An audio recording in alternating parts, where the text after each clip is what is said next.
DeSantis has been accused of meddling with senior entitlements by cutting Medicare, slashing Social Security, and even proposing to raise the retirement age. This behavior is likened to his love of sticking his fingers where they don't belong, and this isn't just referring to pudding. People are urged to tell DeSantis to keep his pudding fingers off their money. This phrase originated from a news story that broke a month ago where DeSantis was accused of eating chocolate pudding with 3 fingers. When asked about it, he issued a vague denial, claiming he couldn't recall ever doing so. It's worth noting that if you're new to American politics, the term recall is often used to refer to a process of removing a politician from office before the end of their term. The statement "they're lying to you," he definitely didn't suggest that the accused person has done something, despite their denial. The author draws a comparison to their own experience, stating that if they were asked about eating more than 2 boxes of Pop-Tarts in a single sitting, they would not have to claim they couldn't recall for sure. The author invites the readers to share their thoughts on the matter. In my opinion, the ad is devastating for 2 reasons. Firstly, it targets Ron DeSantis' position on Social Security and Medicare, which is extremely unpopular, especially among the senior citizen population in Florida. It's a savvy move by Trump's team to adopt a populist and progressive stance against DeSantis, even though Trump may not necessarily hold such views himself. Secondly, studies have shown that there are 2 things that trigger the conservative mind the most, and number 1 is disgust, followed by fear. If an ad can trigger disgust in them, it could have a powerful impact. We have covered this phenomenon on the show before. I find it appalling how both Carlson and Trump frequently refer to immigrants as dirty. It's a disgusting tactic that they use to trigger a negative response in the right-wing mind. This ad follows a similar approach by portraying DeSantis as disgusting, a tactic that they know will work. They seem to be tapping into the conservative mindset of triggering disgust to get a reaction.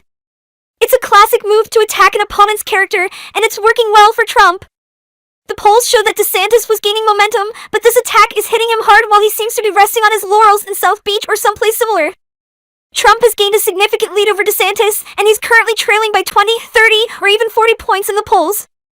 However, the second part of the discussion is equally crucial, and it's unlikely to be covered in any other show. The question is, where are the Democrats? Why aren't they creating ads like this? It's not a difficult strategy to implement, but if a Democrat were to propose such an ad, people in Washington would probably criticize it as being low and outrageous. The Democratic Party's approach to attack ads is often not as effective as it could be. Instead of creating hard-hitting ads that get a reaction, they tend to focus on making ads that no one cares about. They need to be bolder and more aggressive to combat their opponents effectively. The reason why Democrats don't employ these tactics is that they're afraid of winning accidentally. They need to attack their opponents where it hurts and fight dirty to secure a victory. For instance, they should have run an ad against DeSantis highlighting his proposed cuts to Social Security and Medicare. The fact that DeSantis is losing to a so-called Democrat by 20 points in Florida is proof that he is vulnerable to attacks. The Democrats are often seen as paid to lose and utter losers. They need to learn how to fight hard and fight dirty to win. The Pudding Fingers nickname will be devastating if DeSantis even shows up. If Ron DeSantis were to run for office and participate in a debate, it would be crippling for him because of the Pudding Fingers nickname. Even though people love Meatball Ron, I believe Pudding Fingers is even more devastating. In my opinion, this is the best political ad I have ever seen, and it's undoubtedly the most effective. The Democrats would never create an ad like this because they're afraid of the repercussions and don't want to stoop low. However, this is precisely what they need to do to win. The ad works because it not only points out that DeSantis is touching the third rail of politics, but it's also so absurd that it's being shared by millions of people for free.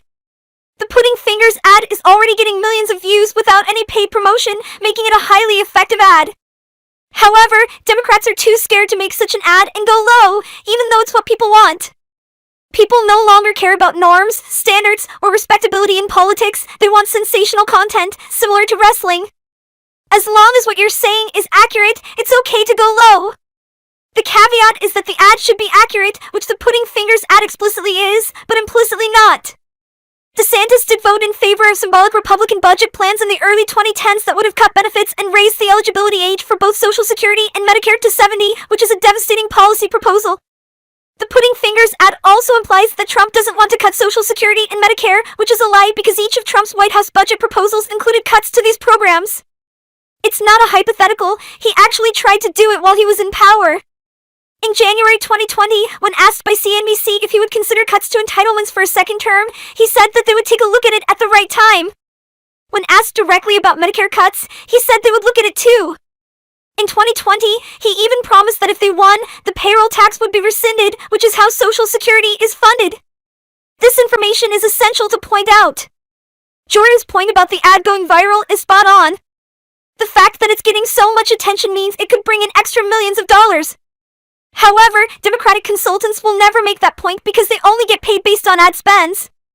Corruption is killing the Democratic Party, and this is another example of how they miss out on opportunities. As we've discussed several times, the ad is deeply provocative, and the last dirty trick is the embedded image of Trump licking his fingers repeatedly, which is highly phallic in nature.